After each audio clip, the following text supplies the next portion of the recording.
आप सभी गुरु भाई गुरु बहनों को मेरा प्रणाम स्वीकार हो। आपके इस चैनल पे हार्दिक अभिनंदन है, स्वागत है। शिव गुरु की चर्चा को लेकर आप सबों के बीच में उपस्थित हुए हैं। मुझे उम्मीद है कि आप लोग अपना प्यार जरूर दिखाएंगे। और साथ ही एक चीज़ और मैं कहना चाहूँगा कि आप लोग अपना इस चैनल को अपना समझें और इस पर लाइक, सब्सक्राइब, कमेंट जरूर करें ताकि हमारा मनोबल बढ़े। धन्यवाद। तो आइए शिव गुरु की चर्चा आरंभ करते हैं। साथियों, जैसा कि अभी पिछले ही दिन मैं कहीं चर्चा में गया था तो वहाँ पे किसी ने ये क्वेश्चन किया कि बहुत सारे गुरु हैं संसार में, तो इतने सारे गुरुओं के होते हुए भी शिव को ही गुरु हम क्यों माने? क्या शिव को गुरु मानना आवश्यक है? साथियों देखिए, शिव को आदि गुरु कहा गया है, शिव को जगत गुरु कहा गया है, शिव को गुरुओं का गुरु कहा गया है, शिव को गुरुओं का महागुणाधिपति कहा गया है, संपूर्ण विश्व का गुरु कहा गया है ना। तो शिव आदि काल से गुरु है, कोई नए नहीं है, आज के नहीं है, सिर्फ हमारे ही नहीं है और सिर्फ आपके ही नहीं है। शिव तो इस समस्त ब्रह्मांड के रचनाकार हैं, जनक हैं, जन्मदाता हैं। शिव से न पहले कोई था, शिव के बाद न कोई होगा। तो शून्य से लेके और शमशान तक एवरीथिंग शिव ही शिव है। तो उससे बढ़िया गुरु और कहाँ हो सकते हैं? उससे ज़्यादा सामर्थ्यवान गुरु और कौन हो सकता है?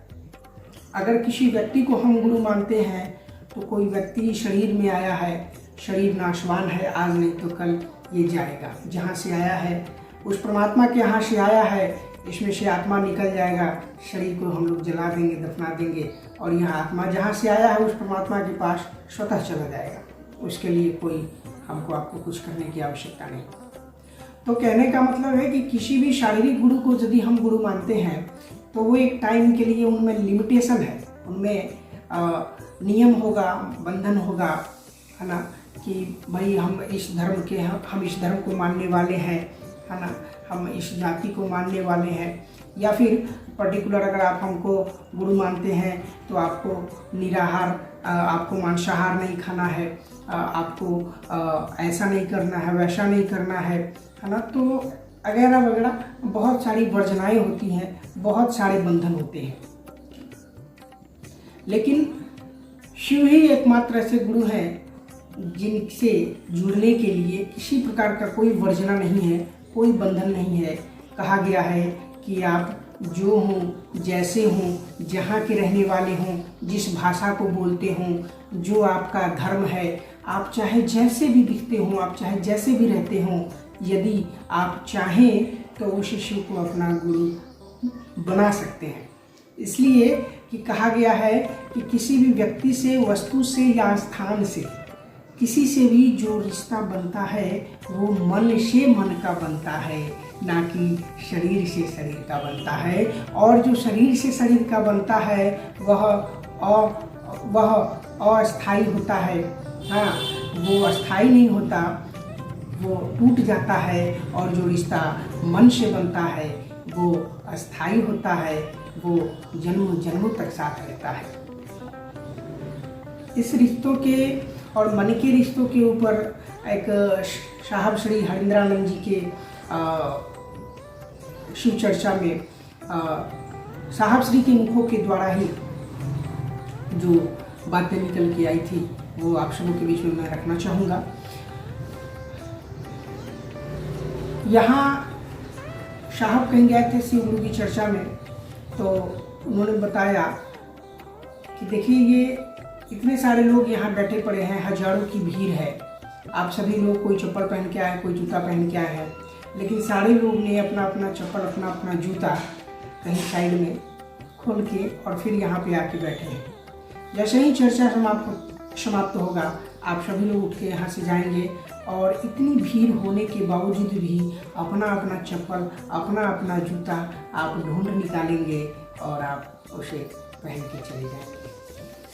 तो उस 100, 200, 500, 1000 रुपये के चप्पल जूते के साथ भी हमारा आपका एक रिलेशन है। तो अगर उस लेवल का भी अगर हम रिश्ता बनाते हैं, उसे 100, 200, 500, 1000, 2000 का चप्पल जूता है, सोचिए कि वो किस लेवल का रिश्ता है। तो उस रिश्ते को हम इतनी तरजीह देते हैं, उस रिश्ते को हम इतना समझते हैं। अगर वाकई में शिव गुरु से हम जुड़ना चाहते हैं और शिव को अपना गुरु बनाना चाहते हैं, मन से अगर ऐसा भाव है, ऐसी फीलिंग है, तो यकीन मानिए किसी भी प्रकार का कोई भी वर्जना नहीं है, कोई भी बंधन नहीं है, कोई नियम नहीं है।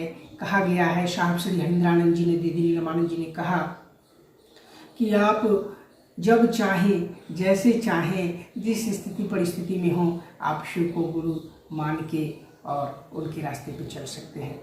3 सूत्र ही दिया गया और कुछ चौथा सूत्र नहीं है, 2 सूत्र नहीं है, कुछ भी नहीं है। और यह सूत्र इतना सरल, इतना सुगम है कि जब आप इसको करना आरंभ करेंगे तो धीरे धीरे आपका मन ऑटोमेटिकली उस शिव के गुरु स्वरूप से जुड़ना प्रारंभ हो जाएगा। आपको धीरे धीरे इसका अनुभूति भी होगा, आपको एहसास भी होगा। जैसे ही कोई व्यक्ति यह कहता है, प्रथम जो सूत्र है उसमें अपने गुरु शिव से दया की याचना करना, दूसरों को यह सूचना देना, या फिर दूसरों के साथ शिव के गुरु स्वरूप का वर्णन करना। जैसे ही कोई कहता है कि हे शिव, आप मेरे गुरु हैं, मैं आपका शिष्य हूँ, आप मुझ शिष्य पर दया कर दीजिए, है ना।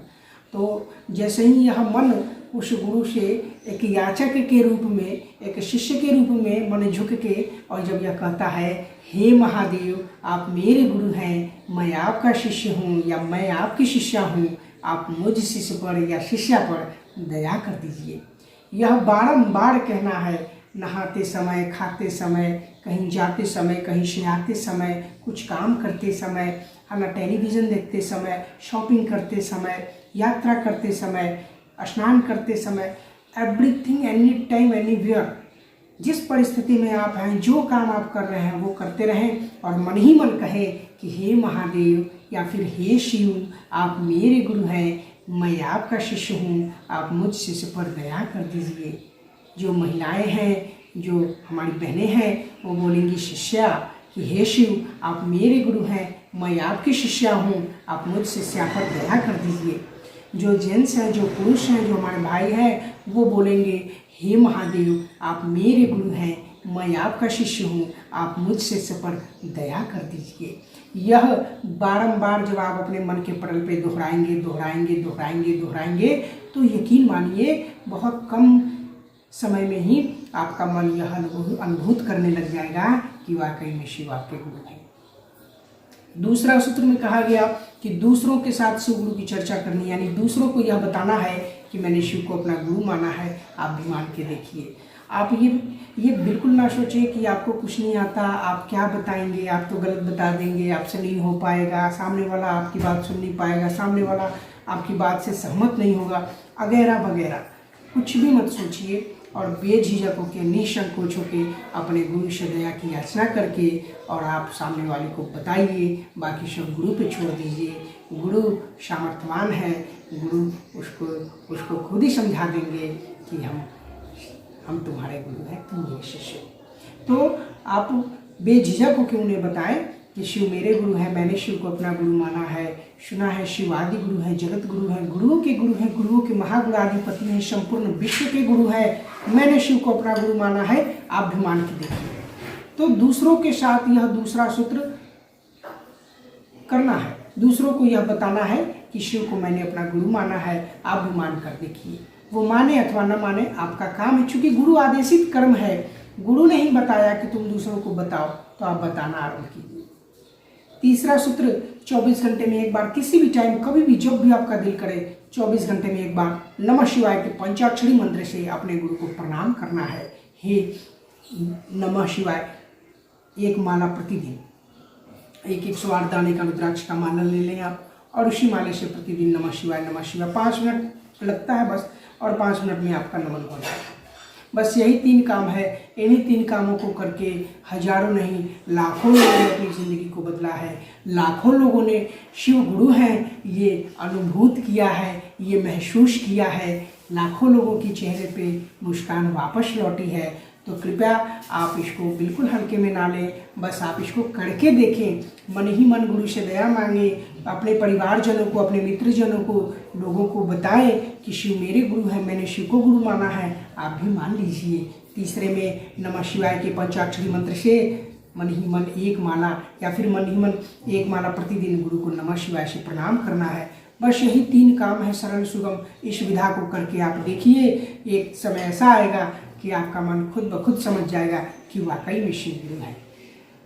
आपने इस वीडियो को इतनी ईमानदारी से सुना, इसके लिए आपको बहुत बहुत धन्यवाद। एक बार फिर से आप लोगों को प्रणाम करता हूँ। आग्रह करता हूँ कि आप लोग इस चैनल को इस वीडियो के नीचे आप कमेंट ज़रूर करें, लाइक सब्सक्राइब ज़रूर करें, हमें बताएं ताकि हमारा भी मनोबल बढ़े। बहुत बहुत धन्यवाद। Thank you so much.